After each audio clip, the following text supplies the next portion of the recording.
Hey, we're out in the hedge today, the hawthorn hedge, and now we're going to look at how do we harvest hawthorn, the fruit. I like to harvest the fruit actually by pruning the branches. And so I bring out a small cloth that I can carry. You can bring a tarp or a cloth. And then I just start pruning branches and laying them in the cloth like this so that they're easy to carry. You can create a much happier tree by harvesting whole branches. The hawthorn has been used as a hedging plant for so long. It's really durable and it can take all this cutting.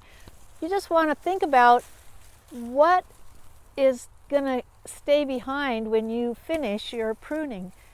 So it's a lot quicker than trying to prune or trying to harvest individual fruits.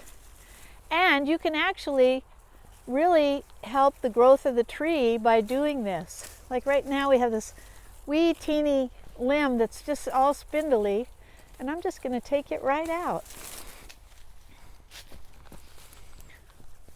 I've been harvesting on this tree for a good 15 years. And really, from year to year, you can't even tell I've been here.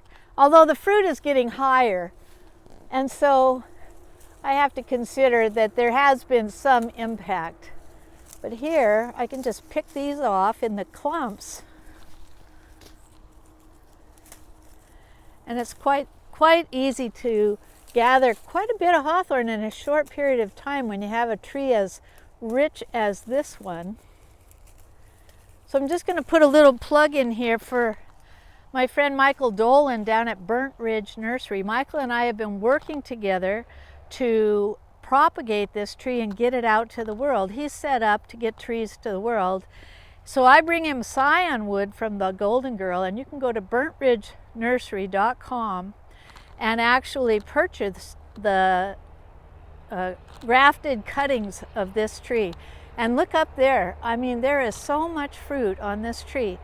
If you prune it to stay in a yard or a small farm, you'll have a tremendous plant of great value, not just for economy, but for your health. This one has a lot of potential as an economic herb in a small farm, or you can use it as a hedging material, a lot of ways to use the plant. So, pruning the Golden Girl with EagleSong Gardener. Mid-October, it's a very late fruiting hawthorn.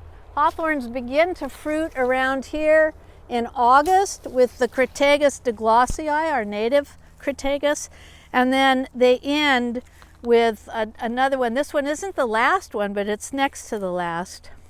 So really dark, rich fruit. All right.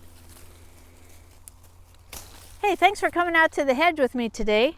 I hope you find hawthorn wherever you live, and be sure to send a note. You can make a message down below this video and let us know what your haw looks like.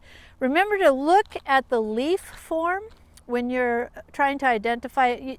You'll have a hard time identifying hawthorns for the most part, but just look at the leaves, count the number of seeds in each fruit, and that will give you a good start in figuring out what you've got. Also, what color is the fruit? Is it bright red? Is it large, small? Is it black? All these things will help determine which fruits you have. The other thing is you can Google Crataegus and your state name. So I live in Washington State, Crataegus in Washington, Crataegus species in Washington, and it will show up what hawthorns are available in your state.